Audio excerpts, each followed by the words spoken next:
More important, however, scholarship shows that Vulcan is the extra-biblical version of the biblical story of the fall of Lucifer to the earth in the person of Satan. And most scholars in this field tell us Vulcan, Satan, same identity. The biblical devil is the Masonic Vulcan. So, if the number 77, on September 11, 2001, therefore pointed to revenge upon the United States by the royal bloodline descendants of Lamech, then they were following in the footsteps of Tubal-Cain indeed, releasing the seething energies of Lucifer and the strength of Vulcan or Satan, to whom human sacrifices have to be made. Why? Because movement through the Twin Towers was necessary now to initiate the culmination of the new Atlantis or the New World Order.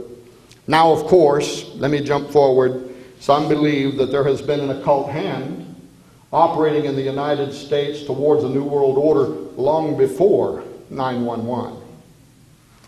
For more than 200 years, in fact.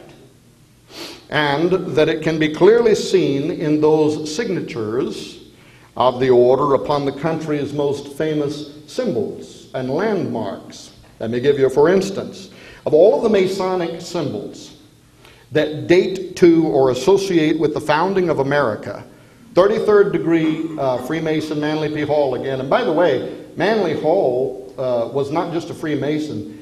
I forget how many thousands of volumes he wrote, hundreds of volumes, how many thousands of lectures he gave, and was considered and is considered probably the greatest philosopher in Freemasonry that ever lived. So here was a man who was qualified to say what he did, and he viewed the Great Seal of the United States of America as the highest signature of occult planning by Freemasons. And here's what he said. He called it, quote, the signature of this exalted body, unseen and for the most part unknown. And then he went on to say the unfinished pyramid upon its reverse side is a trestle board, setting forth symbolically the task to the accomplishment of which the United States government was dedicated from the day of its inception, end quote. Besides Manly Hall, late scholars who recognize the occult symbolism on the Great Seal as pointing to potentially Hall's secret destiny of America included Rhodes scholar James H. Billington, Harvard professor Charles Eliot Norton, who actually described it as hardly other than an emblem of a Masonic fraternity. How's that for a description of the Great Seal of the United States? And even 33rd degree Freemason and noted author James D. Carter, who was a famous Freemasonic author who inadvertently confirmed all of this as well when he admitted that the Masonic symbolism on the Great Seal is clearly known whenever, and I love the way he says this, whenever, quote, an informed Mason examines the Great Seal. I guess that's the difference between a lower degree and a higher degree. And yet for all of the volumes, folks, that was written in the early years about the arcane meaning behind the obvious symbols on the Great Seal of the United States, it was not until the 1930s, and this perhaps by providence, that the significance of the Great Seal of the United States started finding its defining moments.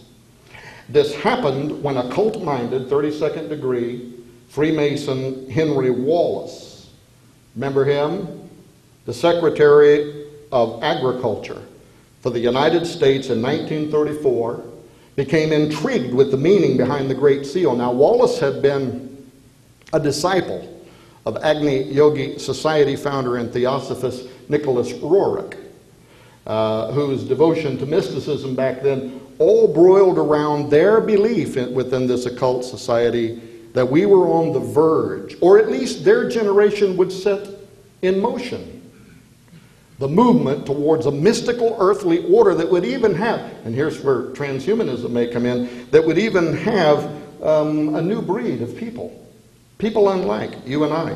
All of that came to light when Wallace ran as vice president in the 1940 presidential election, and somehow the Republicans got their hands on a series of letters that had been written by Wallace to Nicholas Roerich in the 1930s, addressing him as Dear Guru, and talking about the anticipation that he felt for the breaking of the new day. That was this time when this mythical kingdom was going to arrive on earth. Well, the Democrats barely kept that information from the public, and Wallace went on to become the 33rd Vice President of the United States under the 32nd President of the United States, Franklin D. Roosevelt, himself a 32nd degree Freemason with an equal thirst for mysticism.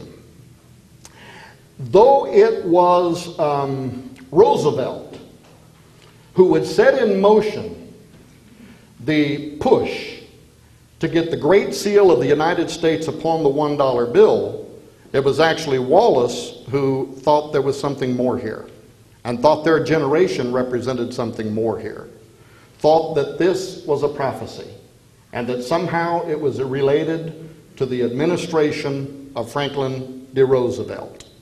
And in fact, what's now known is that Wallace, they viewed the Great Seal as a prophecy of this New World Order, but they saw the eye hovering above this unfinished pyramid as a Masonic symbol of the grand architect of the universe. And that the kingdom they were trying to build could only go forward when the grand architect of the universe returned. And this would be fitted atop the unfinished pyramid. And then we would have the New World Order. Well, what's now known is that they were actually trying to bring this Messiah forward. Some of this is a little bit almost off the wall here. Meaning, well, let me tell you what Wallace wrote in his memoirs. Am I mesmerizing you? Wake up.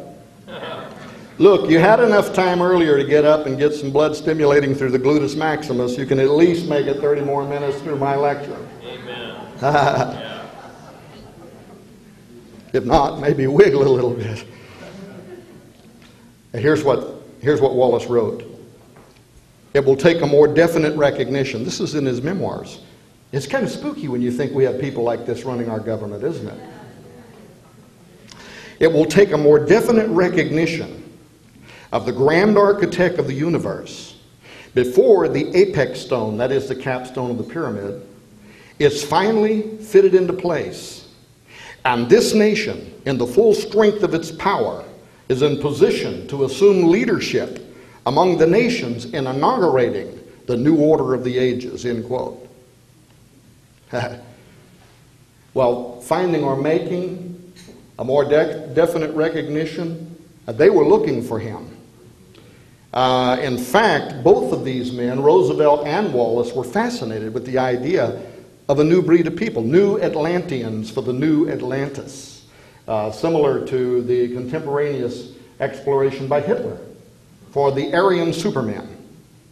And they believed that their super people were going to be led by an earthly Messiah. Now, ladies and gentlemen, if this supernatural leader was to be the incarnation of the Masonic god Osiris, the body or DNA, something, may have been being kept in a coffin, cryptically referred to in correspondence between Wallace and Nicholas Roerich. How many people in the government knew about this? I don't know. But on March 12, 1933, Wallace wrote to Roerich, and here's what he said, quote, "Dear Guru, I have been thinking of you holding the casket, the sacred, most precious casket.